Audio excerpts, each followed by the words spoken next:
안녕하세요, 놀사람입니다. 제가 오늘 준비한 두 번째 놀이공원 TMI, 디즈니랜드엔 있는데 롯데월드엔 없는 것입니다. 이 롯데월드를 단순히 까내리기 위해서 이번 영상을 찍은 게 아닙니다. 테마파크의 한 팬으로서 대한민국에도 세계적인 글로벌 테마파크가 하나쯤은 생겼으면 하는 마음에서 이런 영상을 찍었는데, 오늘 제가 준비한 영상 시작하겠습니다.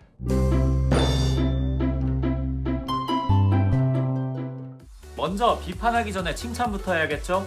롯데월드, 세계 어느 테마파크에도 없는 두 가지 엄청난 장점을 갖고 있습니다. 첫 번째, 실내 테마파크라는 점입니다. 롯데월드가 세계에서 가장 큰 실내 테마파크라는 점 알고 계신가요? 테마파크의 천국이라 불리는 미국에도 이 정도 규모의 실내 테마파크는 없는 걸로 제가 알고 있는데요.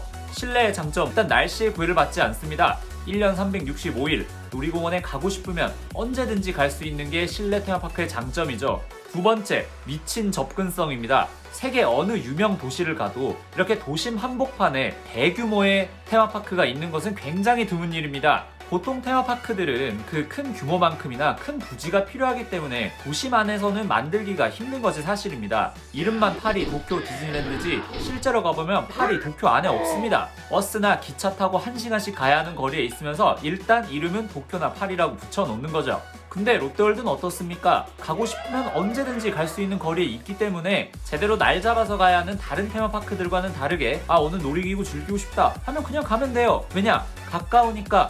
그만큼 접근성이 좋다 이 말입니다. 이런 두 가지 엄청난 장점을 갖고도 왜 디즈니랜드를 따라잡지 못하느냐? 물론 자본력의 차이라고 말씀하신다면 뭐 할 말은 없습니다. 그렇지만 그 자본력 안에서도 우리가 할 수 있는 최선의 일은 해봐야 되지 않겠습니까? 첫 번째, 테마입니다. 롯데월드는 종합 테마파크를 표방하면서 실제 그 안에 뭔가 테마라고 부를 수 있는 것이 없어요. 먼저 디즈니랜드를 한번 봅시다. 세계의 모든 디즈니랜드는 미래를 컨셉으로 한 투모로우랜드, 서부 개척시대를 컨셉으로 한 프론티어랜드, 가장 최근에는 스타워즈를 테마로 한 갤럭시스 엣지 등 한 놀이공원을 여러 가지 구역으로 나눈 다음 각 구역마다 각자의 컨셉에 맞는 어트랙션, 거리, 음식, 기념품, 심지어는 화장실까지 조성해놨습니다. 반면 롯데월드는 어떻습니까? 일단 어드벤처와 매직 아일랜드로 나뉘어져 있긴 한데 테마라고 하기에는 조금 애매합니다.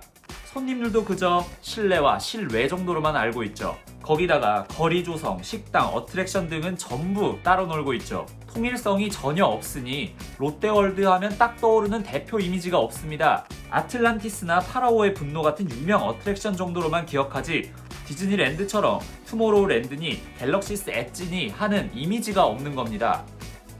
두 번째, 롯데월드에는 콘텐츠가 없다. 디즈니랜드 하면 떠올리는 것이 미키마우스, 도널드덕 같은 디즈니 애니메이션이나 영화에 나오는 캐릭터들이죠. 토이스토리, 스타워즈, 최근에는 어벤져스까지 그만큼 콘텐츠가 풍부합니다. 하지만 롯데월드 아무것도 없습니다.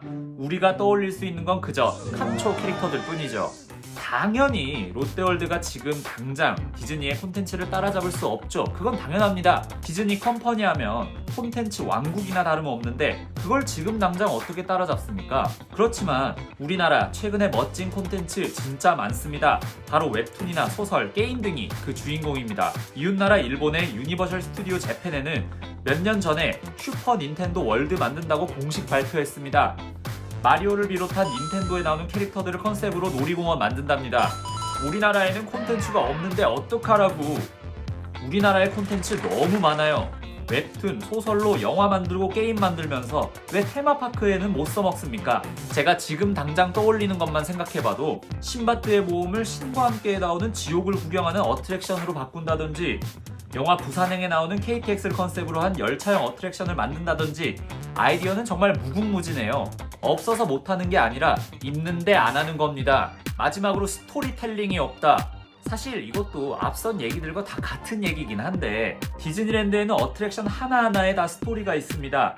그리고 그 스토리텔링들을 굉장히 어트랙션 내에 잘 담아냈죠. 하지만 롯데월드, 물론 신바트의 모험, 아틀란티스 같은 어트랙션에도 스토리 만들어 놨습니다. 근데 그 어트랙션 안에 나오는 그 뜬금없는 괴물들 뭡니까? 탑승자들은 그 괴물들을 보고 아무것도 떠올리지 않아요. 왜냐? 콘텐츠가 없고 스토리텔링이 없으니까. 우리나라에서 가장 비싼 어트랙션으로 유명한 파라오의 분노, 나오자마자 디즈니랜드에 인디아나 존스 베꼈다는 소리 나왔습니다. 뭐 베낄 수도 있어요.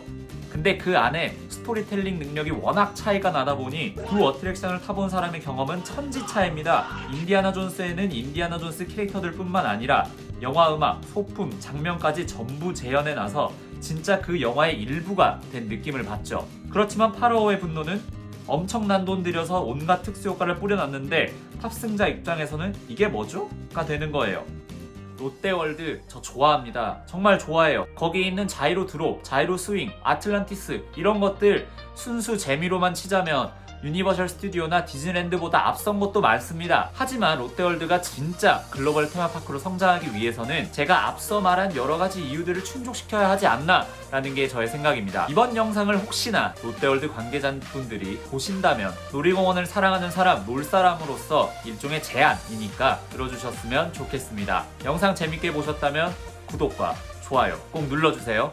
안녕!